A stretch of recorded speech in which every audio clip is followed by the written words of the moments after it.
Greetings to our viewers and listeners around the world. It's a pleasure to have you back on the Chris Halali Show. It's me, the professor, and the professor is in. I hope you all are doing well. I hope you were able to watch the interview with Professor Said Mohammed Marandi earlier tonight with Sarah on the DD Geopolitics show.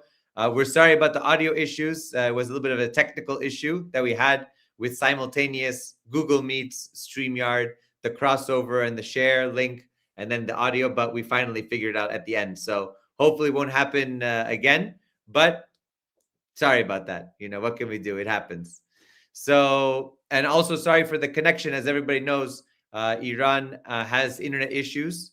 Iran is, basically in a ceasefire after a 40-day war, a very aggressive war. So we have to cut Professor Marandi some slack with the internet connection. Good to see you all tonight. So we're going to be having a quick show tonight about a topic that I was made aware of earlier today, which I thought was very interesting, which is the possibility of a Nixon Doctrine 2.0 or Guam Doctrine 2.0. So we're going to go through that. First, let's take a look at what's going on and what is happening in regards to what the U.S. is trying to do vis-a-vis the Strait of Hormuz. So to take us back, we had about, 7 weeks ago, we had a war of aggression against the Islamic Republic of Iran launched by the United States and Israel in the midst of negotiations.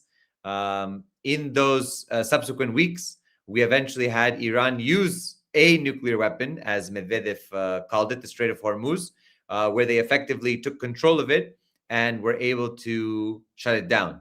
And that shutdown was basically all ships that are enemy ships or affiliated with the enemy nations, and those collaborating with them cannot pass.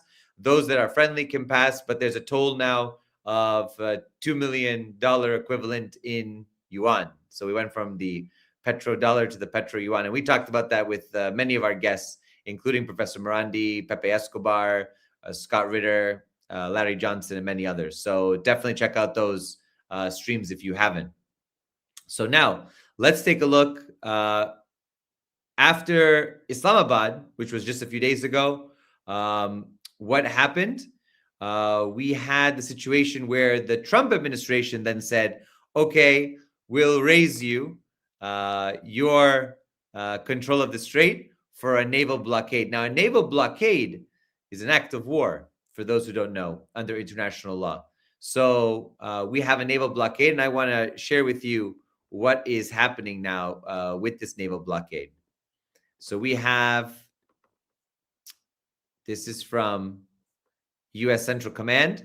U.S. naval vessels are on patrol in the Gulf of Oman as CENTCOM continues to execute a U.S. blockade on ships entering and departing Iranian ports. U.S. forces are present, vigilant, and ready to ensure compliance. So let's hear, what are they saying?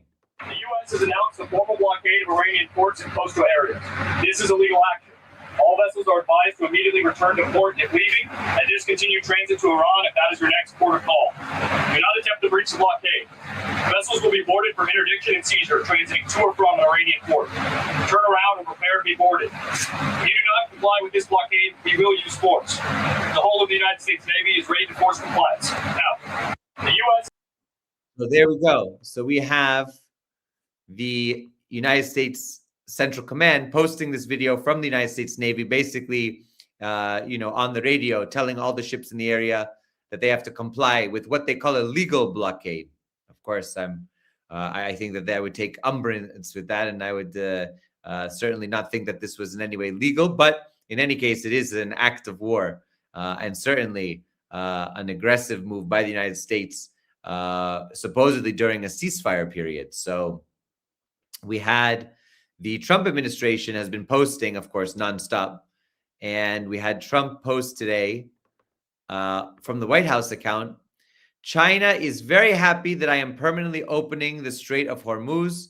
I am doing it for them also and the world. This situation will never happen again. They have agreed not to send weapons to Iran. President Xi will give me a big, fat hug when I get there in a few weeks. We are working together smartly and very well. Doesn't that beat fighting? But remember, we are very good at fighting if we have to, far better than anyone else. President Donald J. Trump. I mean, it's pretty unhinged. President, she's going to give me a big fat hug. I mean, I don't know about Trump's mental state, but clearly not too good. Not too good. That's all I gotta say. Not a good look. And I don't know if China has said that China has denied that they've supplied Iran with weapons, especially this manpads that they're speaking about in the news. But I don't believe that China has said that they won't send any weapons. Clearly, they have military agreements. So I think that Trump is once again reading too far into what the Chinese foreign ministry and defense minister said, and clearly not all there at this point. Sadly, he's losing it. So Trump has become Biden 2.0 at this point, and that's just a reality everyone has to face. We had, of course, the trolling is moving forward as always. So we have the Iranian consulate in Hyderabad, which is in India. You know what? Iran will block the U.S. blockade of the Strait of Hormuz. So they have here the Strait of Hormuz, as you can see here with Iran, then the U.S. in the Gulf of Oman, and then Iran further down the Gulf of Oman. Very, very funny. That level of trolling is absolutely hilarious. But it's true. I mean, ultimately, this way, those of you who can see that bigger line for Iran. So the U.S. blockade, let's take a look at another map that kind of shows what this blockade is really all about. So if we take a look here. So according to the BBC, the U.S. blockade of Iran's Gulf Coast, ports and major jetties, so you have all the way up to the border of Kuwait and Iraq, basically that whole area, right there. So all the way from there to the bottom part here. This is all of the area that the U.S. blockade will affect all shipping traveling to or from Iran's Gulf Coast. Now, this part that's close to Pakistan here, right, in the Sistan Baluchistan area, that area is where Iran is saying they can beat the blockade. They can beat the blockade by exporting from those lower ports, which Pepe Escobar spoke about at length. And for those of you who haven't seen Pepe Escobar's documentary about the Russia, Iran, India corridor, that economic corridor, and all of the integration of Iran into the broader economic framework of Eurasia, definitely check that out. So that's what's happening here. There's also another, I think it's good to also show here a bit clearer map. So we can go here so everyone can see. So Iran down here, and if we zoom in down here, right? So this area right here, where you can see the pointer, is where we have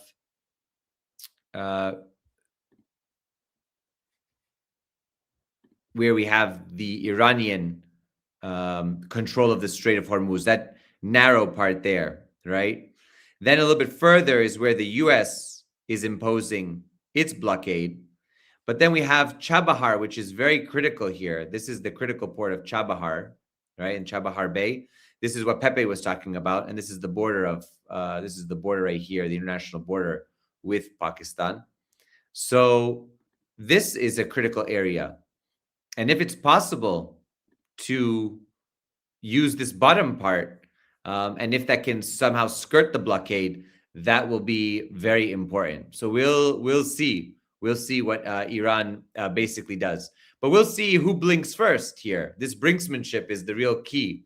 And I think that it remains to be seen what is to come. But Iran certainly is the more powerful, is in a more powerful position, and certainly has a more powerful deck, so to speak, at this point. There's also questions of whether there's going to be a second round of talks in Islamabad. There's no confirmation yet about that. There were some media reports about that. But of course, the wild card here, or the joker, as some would say, is right down here. There it is, the Bab al-Mandab, right? and the Red Sea. So Yemen is also in a position to exert its power. So if the U.S. blockades the Gulf of Oman going into the Persian Gulf, what's going to happen here with the blockade of the Bab al-Mandab, Gulf of Aden to the Red Sea? That's a real big question. And will the U.S. try to intervene there? What's the brinksmanship look like there? That's a big question, and I think it's still an unknown for many of us. So let's move now. What I really want to focus on this stream. Oh, actually, there's a really cool. I found this interesting graphic here. I wanted to share with you all. I thought it was pretty fun. Let me just pull it up here. Take a look at this. So this is kind of giving you a better sort of view of what that looks like. So there you go. So we're going to have a blockade to a blockade. Maybe I'll blockade your blockade that blockaded my blockade again. So it's, it's kind of the, what is it? Jenga of blockades, so to speak. So we'll see what ends up happening.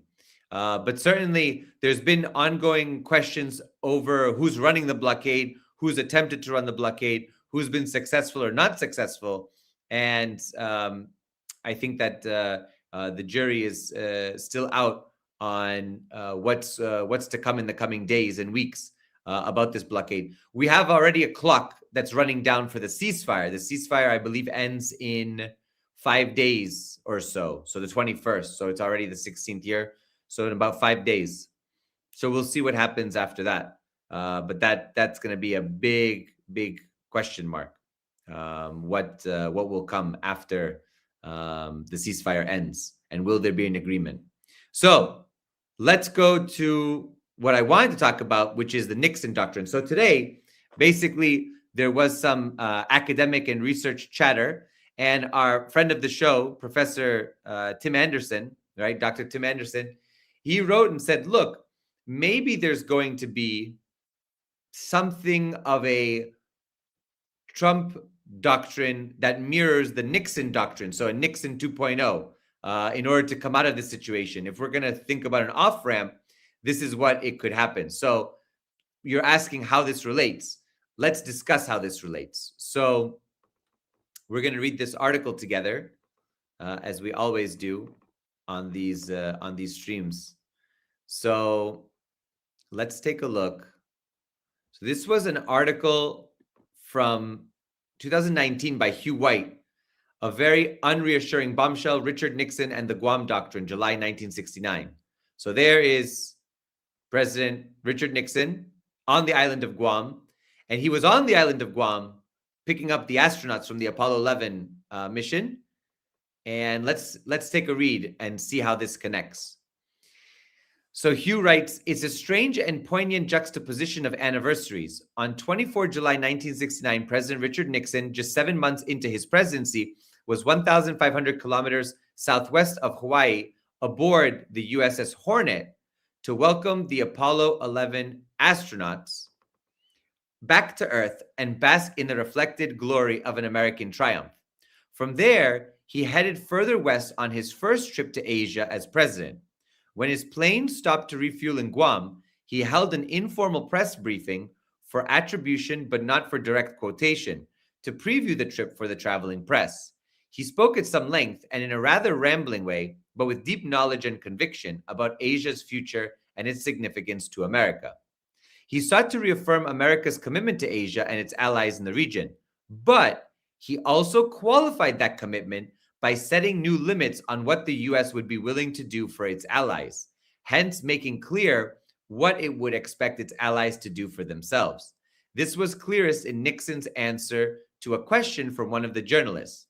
As far as the problems of military defense, except for the threat of a major power involving nuclear weapons, the United States is going to encourage and has a right to expect that this problem will be handled by and responsibility for it taken by the Asian nations themselves. This became known as the Guam Doctrine or the Nixon Doctrine, which marks its 50th anniversary today, and this is in 2019, remember. The president's remarks were immediately seen as a major statement of U.S. strategic policy, and he spelled it out more clearly in November 1969 in a televised address from the Oval Office. First, the United States will keep all of its treaty commitments. Second, we shall provide a shield if a nuclear power threatens the freedom of a nation allied with us or of a nation whose survival we consider vital to our security. Third, in cases involving other types of aggression, we shall furnish military and economic assistance when requested in accordance with our treaty commitments, but we shall look to the nation directly threatened to assume the primary responsibility of providing the manpower for its defense. The context, of course, was Vietnam. His aim was to avoid the kind of policy that will make countries in Asia so dependent upon us that we are dragged into conflicts such as the one we have in Vietnam. As Henry Kissinger made clear in his memoirs, there was no plan for Nixon to announce this new definition of America's strategic role in Asia during that trip, but it was clear to everyone that such a redefinition was necessary. Nixon himself at Guam described how Australia's then Prime Minister, John Gorton, had told him that many leaders in Asia were wondering whether America was about to withdraw completely from the region, as France and Britain had done. Nixon's aim was to reassure them that it wouldn't, while at the same time reassuring Americans that there would be no more Vietnams. Nixon's Guam statement nonetheless landed as a very unreassuring bombshell in Canberra. Partly, this was a matter of sequencing.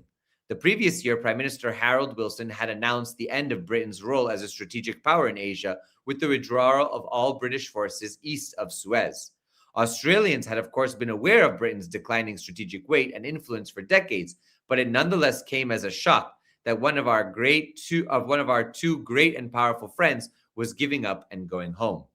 Now, from Guam, Nixon seemed to be saying that the other one was doing the same.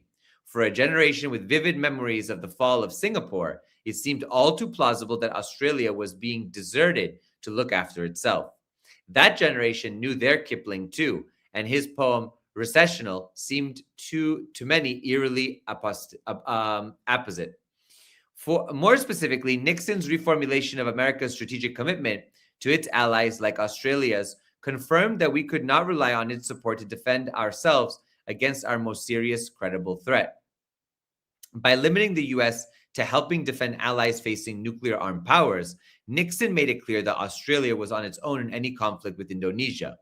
The Guam Doctrine thus provided the decisive spur for Canberra to abandon forward defense in favor of self-reliance and the defense of Australia, a policy revolution that unfolded over the following decades, culminating in the 1987 Defense White Paper, and which remains central to our defense policy today. But of course, Guam turned out to be something of a false alarm. Within 3 years, Nixon revolutionized the Asian order by visiting Beijing. He transformed China, which at Guam he was still describing as very belligerent and aggressive, into a strategic asset, and thus made America the uncontested primary power in Asia. Then in the early 1980s, under Ronald Reagan, America was keen to repudiate the Guam Doctrine and reassert its strategic commitment to Asia as the Cold War entered its final bitter stages. And post-Cold War, America's commitments seemed to grow even stronger. But now, of course, the old questions arise again. When he visits Washington soon, Scott Morrison could well say the same kinds of things to Donald Trump as Gorton said to Nixon. If he is brave enough, he too could report that many in Asia wonder whether America's time there is drawing to a close as Britain's and France's did. But this time, those fears have deeper roots, because this time China's belligerence and aggression are backed by an economy which today is not 1/20th the size of America's, but now rapidly overtaking it. And this time one has to ask, does Trump care about America's place in Asia anyway? Now, this is in 2019. And here's the interesting question about the Nixon Doctrine here. The question is whether Trump will, as a way to find an exit and an off-ramp, try to put more of the onus on the Gulf states, for example, to prioritize their defense and to prioritize their self-reliance versus relying on the U.S.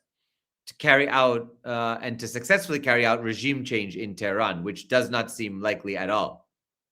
But the Nixon Doctrine also outlined, as we saw here, and I'll go back up to it, he says here, Second, we shall provide a shield if a nuclear power threatens the freedom of a nation allied with us or of a nation whose survival we consider vital to our security.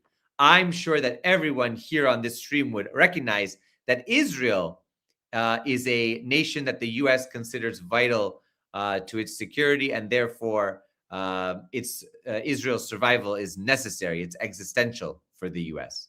So what's the possibility here? The possibility is that the Nixon Doctrine 2.0, could be Trump giving more of a self-reliance and necessary, self-defense to the Gulf states, who now have borne the brunt of Iran's response because they host American bases.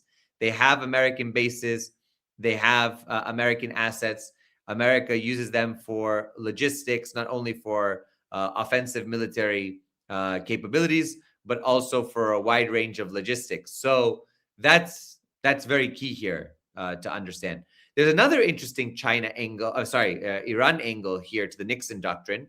And let me bring that up here for us. And this comes from the Nixon Doctrine article on Wikipedia, but definitely check it out if you haven't. So this is right here, the Nixon Doctrine, right? If you go down to the doctrine in practice, let's read this. The doctrine was exemplified by the process of Vietnamization regarding South Korea and the Vietnam War. So that what that means is basically putting the onus of defense and fighting the North Vietnamese, the Vietnamese communists, to South Vietnam. So slowly giving them more resources and really putting the burden on them after the U.S. had committed so many troops, over 500,000 troops, as well as over 50,000 dead in Vietnam. It also played elsewhere in Asia, including Iran, bing, bing, bing, Taiwan, Cambodia, and South Korea. The doctrine was an explicit rejection of the practice that sent 500,000 U.S. soldiers to South Vietnam, even though there was no treaty obligation to that country. A major long-term goal was to reduce the tension between the United States and the Soviet Union and mainland China so as to better enable the policy of détente to work. The particular Asian nation the doctrine was aimed at with its message that Asian nations should be responsible for defending themselves was South Vietnam. But Shah Mohammad Reza Pahlavi of Iran seized upon the Nixon Doctrine with its message that Asian nations should be responsible for their own defense to argue that the Americans should sell him arms without limitations, a suggestion that Nixon eagerly embraced. The U.S. turned to Saudi Arabia and Iran as twin pillars of regional stability. Oil price increases in 1970 and 1971 would allow funding both states with this military expansion. Total arms transfers from the United States to Iran increased from 103.6 million in 1970 to 552.7 million in 1972. Those to Saudi Arabia increased from 15.8 million in 1970 to 312.4 million in 1972. The U.S. would maintain its small naval force of 3 ships in the Gulf, stationed since World War II in Bahrain, but would take no other formal security commitments. So, very, very interesting. One factor in reducing open-ended American commitments was financial concern, as the war in Vietnam had proven to be very expensive. In South Korea, 20,000 of the 61,000 U.S. troops stationed there were withdrawn by June 1971. The application of the Nixon Doctrine opened the floodgates, quote unquote, of U.S. military aid to allies in the Persian Gulf. That, in turn, helped set the stage for the Carter Doctrine and for subsequent direct military involvement in the Gulf War and the Iraq War. So that's pretty amazing to see.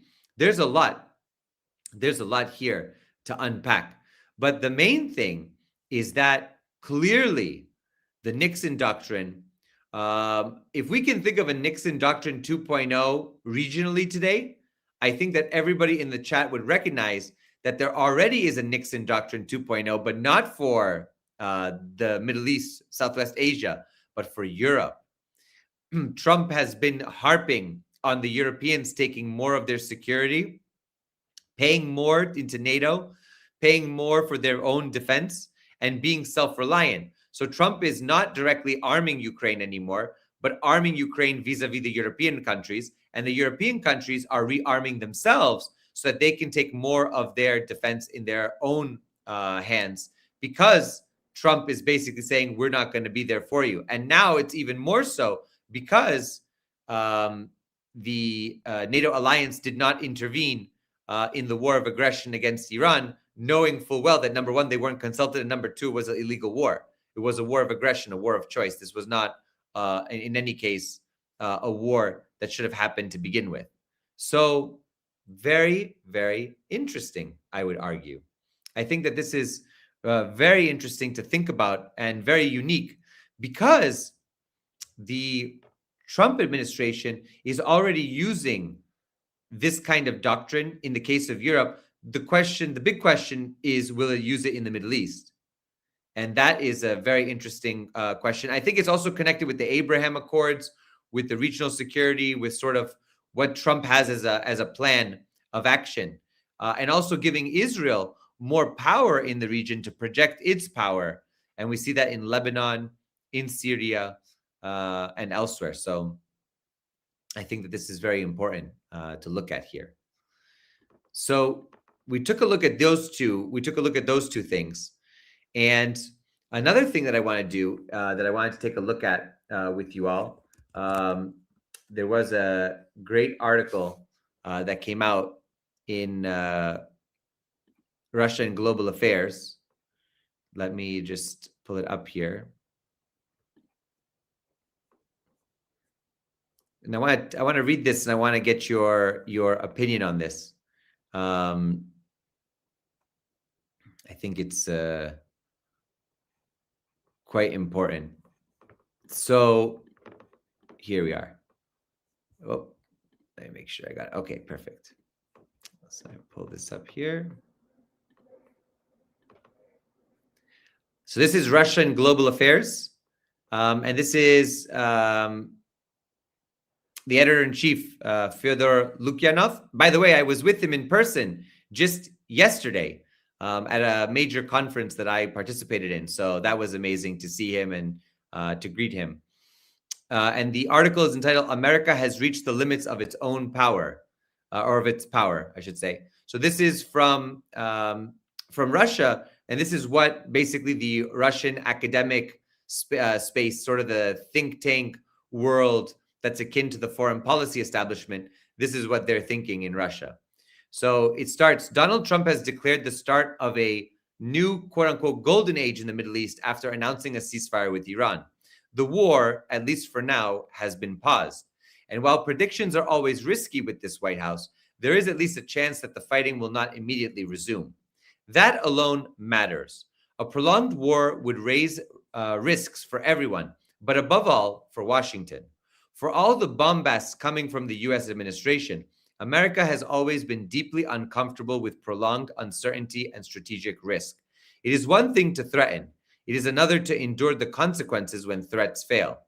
The precise terms of the ceasefire remain unclear and may not yet be fully agreed, but the central political fact is already visible. Faced with determined resistance, the U.S. stepped back. None of the sweeping demands set out at the start of the operation were met. Trump's all-caps demand for Iran's unconditional surrender now looks more like political theater than strategic doctrine. Yet behind the social media drama, something more rational prevailed in Washington.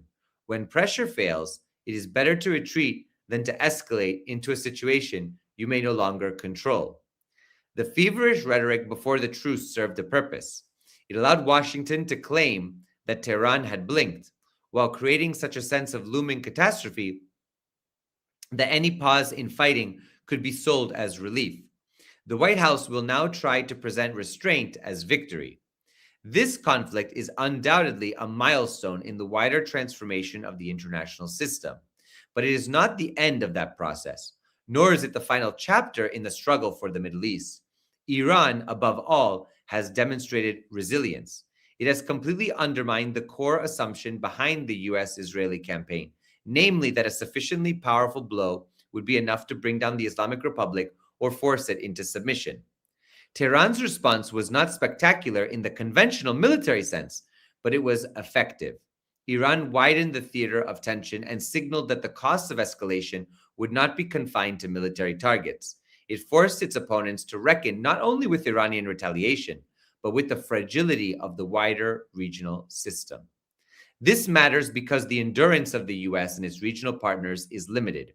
Iran's, by contrast, has historically been much greater. The so-called axis of resistance also proved more durable than many had assumed. Despite the serious damage inflicted by Israel over the past 2 years, pro-Iranian forces in Lebanon, Yemen, and Iraq remain a strategic factor. Even where they did not intervene directly, they raised the temperature and forced the attackers to remain on edge. The broader effort to neutralize Iranian influence has therefore backfired.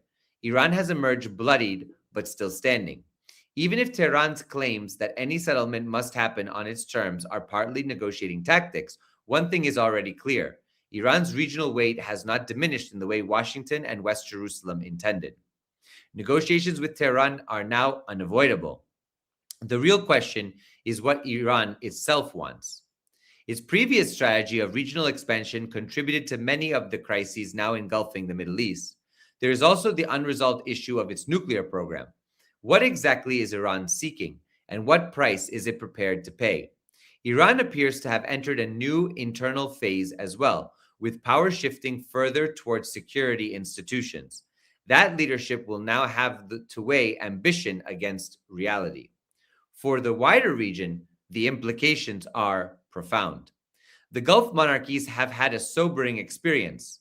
There will be no return to the comfortable old formula in which security could simply be outsourced to Washington in exchange for money and loyalty.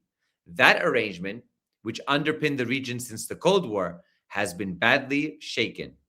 Publicly, the Gulf states are unlikely to make dramatic gestures, but privately, their search for new hedges and new partners will intensify. China, South Asia, Russia, and to a lesser extent, Western Europe will all become more important in their calculations. That doesn't mean the Gulf will accept Iranian dominance. The monarchies will not tolerate Tehran having unchecked influence over the Persian Gulf or the ability to dictate terms in the Strait of Hormuz. Their policy is likely to become more complex, containing Iran where possible while engaging with it where necessary. Israel, meanwhile, has not achieved its stated aims either. However loudly victory is proclaimed, the basic strategic reality has not changed. The Iranian factor remains. It has not been eliminated nor weakened enough for Israel to feel genuinely secure. The domestic consequences for the US are harder to judge. Trump's self-congratulation already rings hollow, but much will depend on economics. If oil markets stabilize, the White House will try to move on quickly and insist disaster was averted thanks to Trump's leadership. Whether that helps Republicans in the November midterms is unclear.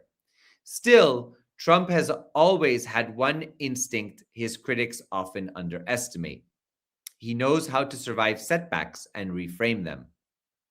The larger conclusion, however, goes beyond Trump. The US remains immensely powerful. Its military reach, financial leverage, and ability to shape events are still formidable. But they are not limitless.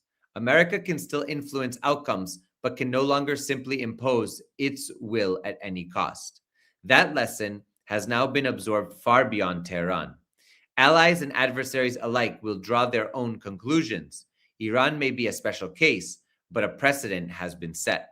This is another step toward a different world, one in which coercion is less decisive and the old assumptions about American omnipotence increasingly obsolete. Trump may wish to replace a liberal American-led order with an illiberal one under US dominance, but the events of recent weeks suggest something else, a world moving beyond any order Washington can fully control. Very, very, very interesting, I think, and one that definitely we should wrestle with. You know, when we think about this, I think this is a pretty big deal. There's no doubt in my mind, and I think that for everyone, this is the case. There's no doubt in my mind that this is a real axial moment, that this is a moment of profound transformation, not only historically, but in the international system itself, politically, diplomatically. I think that all of this is very big, very world. I think it's world historic, world shattering, really, because this number one exposes the limitations of power, and this is I'm trying to remember.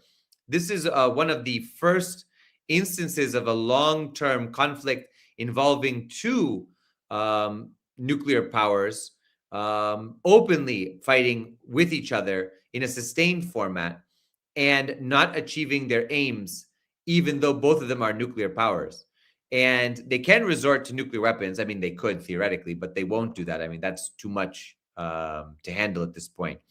But I think that that is very pivotal here, that Iran was able asymmetrically and with its own domestic missile programs, be it their ICBMs or their medium-range missiles, their local air defense, their drone program. I think that they were able to ultimately show to the world that a conventional power using asymmetric tactics and really dedicated to honing in its technological superiority in certain cases, and to use the economic factors, can bring down not one but two nuclear powers, including the main hegemon, and can force them into ceasefire terms much faster than Iran could go in, would need existentially to go into ceasefire terms. So that's something to think about here, something very, very important to wrestle with. So we are going to go to a quick ad. Thanks to Saga Metals for sponsoring. And then I'll be back and we'll read one more article before we end the stream today. To our viewers and listeners around the world, if you've been following our channels, you know that we've been tracking Saga Metals, trading as SAGMF in the US and SAGA in Canada. Back in January, we covered their massive drill program in Labrador, if you remember, and how they were positioned to answer the US government's billion-dollar push for domestic critical minerals. What they've done in the last 4 weeks has changed the scale of this company. They didn't just hit their targets, they achieved 100% drill success rate in all 36 drill holes. And the big news is Saga just acquired another titanium asset in the same district as the largest titanium mine in the world. It gets even more interesting. They scooped it from under Rio Tinto, a top 5 global mining giant worth over $100 billion. If a company like that was circling the same ground, it's a pretty strong signal that this story deserves your attention too. We have to look at this for what it really is, a US national security imperative. Titanium is now a designated defense metal because you simply cannot build F-35 fighter jets, advanced radar, or next-gen naval platforms without it. By funding domestic supply chains, the government is turning a major strategic vulnerability into a North American fortress. The Trump administration recently launched Project Vault, a $12 billion critical minerals stockpile plan aimed at breaking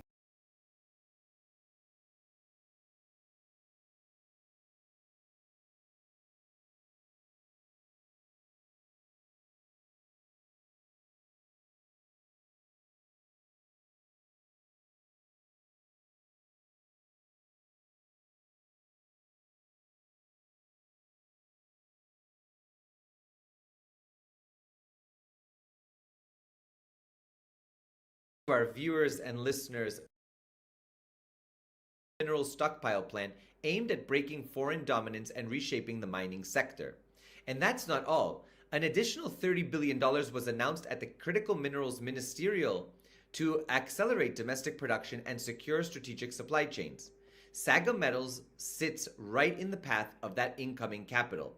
As the US and its allies move to secure the future, Saga is positioned exactly where the money, the mandates, and the momentum are flowing. This is more than a resource story, it's geopolitics. The Pentagon is actively funding domestic supply chains for the exact minerals Saga has in the ground.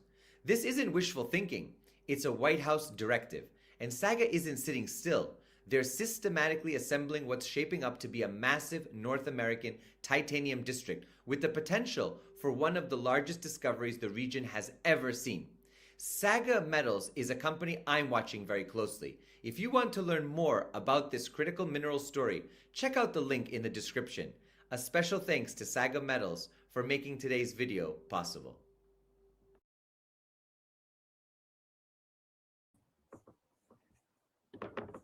We'll see how that titanium holds up with Iranian air defense. So I'm always, I think that one of the big stories of this Ramadan war, this war of aggression against Iran by Israel and the US, has been the local air defense and how Iranian technology was able to bring down multiple US fighter planes, or at least to hit them. I mean, that is a huge deal ultimately. So we'll see how those metals hang, how those metals can handle that. So the next article is an important one. It's about the Eurasian energy architecture. And before that, I want to bring up, let me bring this up so that we all can see.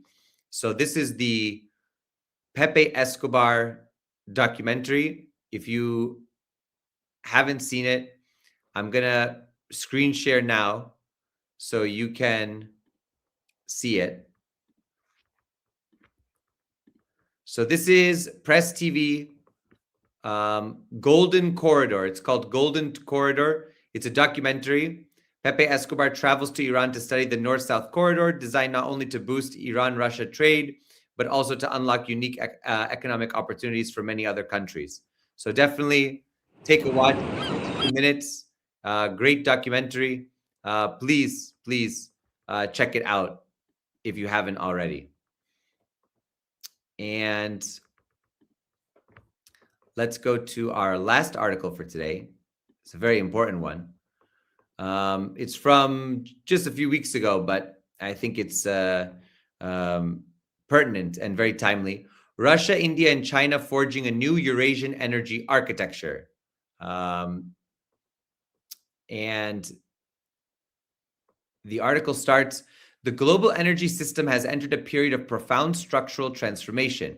As the escalating war in the Middle East continues to disrupt traditional energy supply routes, and the global geoeconomic fragmentation is reshaping trade patterns, a new Eurasian energy architecture is emerging with three pivotal actors, Russia, China, and India, forming its basis. What initially appeared as a temporary adjustment to Western sanctions and market volatility is evolving into a deeper supply chain linking the world's largest hydrocarbon exporter with its two fastest growing economies. Iran's de facto blockade of the Strait of Hormuz, a critical choke point of the global energy transportation system, has vividly underlined the urgent need for such realignment. The blockade of this vital maritime corridor, accounting for 20% of the world's oil flows and a large volume of liquefied natural gas transportation, has triggered an unprecedented hike in oil prices, pushing Brent crude above $110 per barrel and forcing governments across Asia to reassess their energy security strategies. For Russia, the new Middle East crisis has highlighted the strategic expediency of its turn to Asia. For decades, Russian oil and gas flowed primarily westward to European markets, yet Moscow long foresaw the shift of the global energy demand towards Asian markets. Speaking at the final plenary session of the 11th Valdai International Discussion Club, President Vladimir Putin underscored this logic. As a large part of our country is geographically in Asia, why should we not make use of our competitive advantages in this area?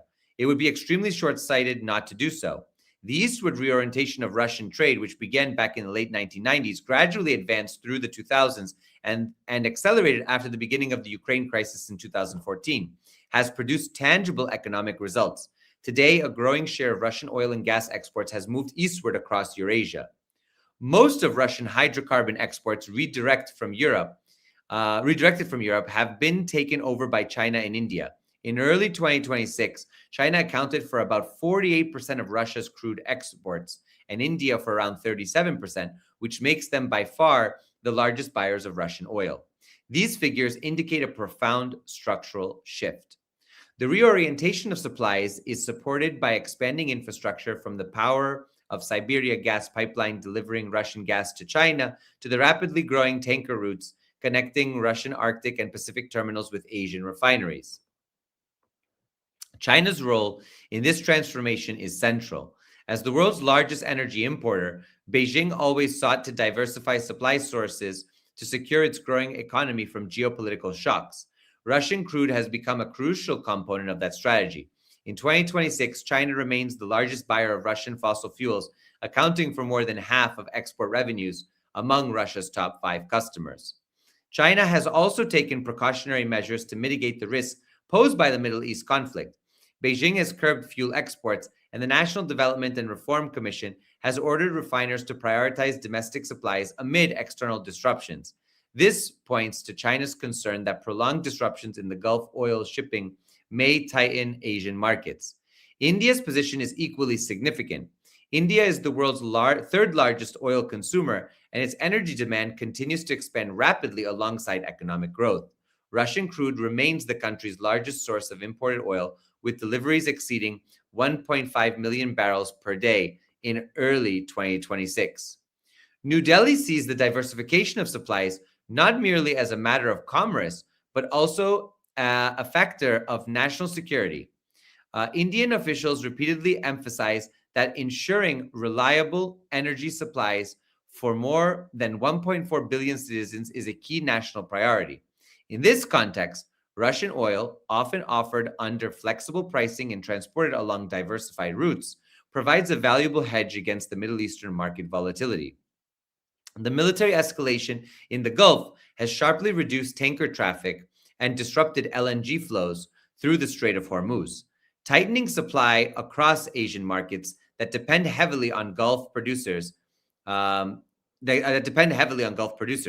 Analysts warn that Asia is particularly exposed to such disruptions because of its dependence on maritime energy imports from the region. The emerging Russia-India-China energy triangle is a pragmatic response to the systemic risks. From the Russian perspective, the logic is clear. Moscow benefits from stable long-term demand for its hydrocarbons and from Asian export routes that reduce its vulnerability to Western political pressure. Russia's vast reserves, among the largest in the world, require sustained investment and predictable markets. Asian consumers provide precisely that combination of scale and growth. For China, Russian supplies offer geographic and strategic advantages. Unlike Middle Eastern cargoes that must transit vulnerable maritime choke points, Russian energy can reach China through pipelines, Arctic shipping lanes, and relatively short maritime routes from Pacific ports. This diversification strengthens Beijing's energy security at a time when geopolitical tensions increasingly affect global trade routes. India's strategy reflects similar considerations.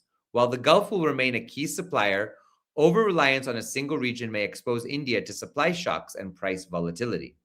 Expanding purchases from Russia, along with growing cooperation in refining petrochemicals and liquefied natural gas, LNG, help balance that risk while ensuring competitive pricing for Indian refineries.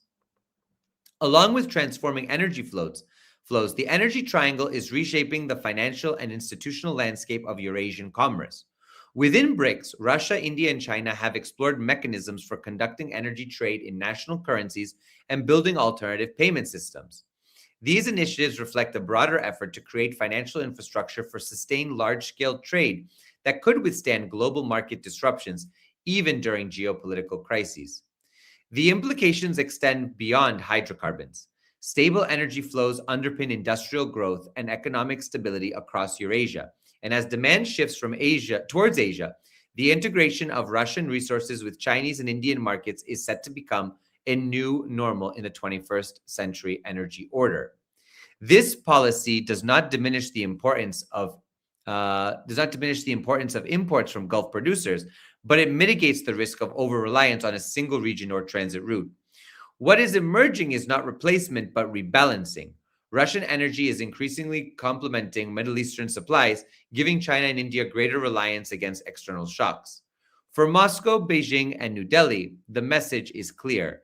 Amid global geopolitical and geoeconomic fragmentation, exacerbated by the US and its allies' hostile but faltering policies and internal contradictions. Building diversified and resilient energy linkages is no longer optional, but strategically critical. Excellent article by Hriday Sarma. So excellent to look at and to study. So overall, one of the important things to recognize is that this has been a transformational moment. The world is never going to be the same after what happened on February 28th. So we really have to take that into consideration. So the February 27th, 28th period and onwards is a whole new world. From what we had before. It certainly has rebalanced political power. It certainly has rebalanced diplomatic powers.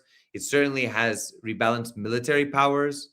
It certainly has rebalanced energy markets, currency markets, shipping, logistics. So much has changed since late February. And I don't think that we're going to see the same world order that we saw before, at least in the coming years, as this profound change becomes more structured, more institutionalized, more concrete in terms of disagreements. And what we just read, the Russia, China, India triangle, which, by the way, does have Iran as a part of that, although in this case, not in the energy reliance, but that economic relationship will be pivotal and transformational. You know, a lot of people who speak about the emerging multipolar world speak about de-dollarization. They speak about BRICS. They speak about Belt and Road, the new Silk Road, all of that. The pivotal aspect comes when the United States now made an enormous blunder, and through its illegal war of aggression with Israel, they've been able to alter the balance of power in Eurasia. They've been able to, number one, show that the US is in many ways a paper tiger and expose the US to new risks long term, because every major power in the region has seen the US military capabilities. They now have access to some of that military technology that's been shut down. They have seen Iran's military capabilities, which some of them have been able to support in certain ways. They've seen that in action in the Gulf states. And so I think that overall, this has been a really, really important development in world history, especially in the contemporary times. And I don't think we've had something this big in recent decades. I think that this is really an important moment. We've had on another stream, we talked about, for example, the mosaic defense, this mosaic decentralized defense that Iran has as a military doctrine. All of that will impact these three powers as they also develop their military capabilities. And I think that we're going to see with these three countries profound changes in their political, diplomatic, and military and economic relations. And ultimately, I think that this Iran war will be studied, this Ramadan war will be studied for many, many years to come in terms of what we've learned militarily, what we've learned politically, what has been learned diplomatically, what has been learned economically, and the fact that a country without nuclear weapons can hold the world's economy hostage with the Strait of Hormuz and really project power in ways that one or two or three atomic bombs may not even be able to do. And that's why Dmitry Medvedev spoke about the Strait of Hormuz as Iran's nuclear bomb. So all in all, I think that this is important. To sum up today, I think that we might be headed into a Nixon Doctrine 2.0. We've already seen a Nixon Doctrine 2.0, I would argue, in Europe. The question is, will we see it in the Middle East, in Southwest Asia? That, I think, is something that remains unknown. But the US, in order to come out of this without a lot of damage, might end up saying to the Gulf states, take on more responsibility for your defense, take on more responsibility for protecting yourselves, be more self-reliant. And that, I think, will have a profound impact on what the region will look like after, hopefully we have a more or less lasting peace.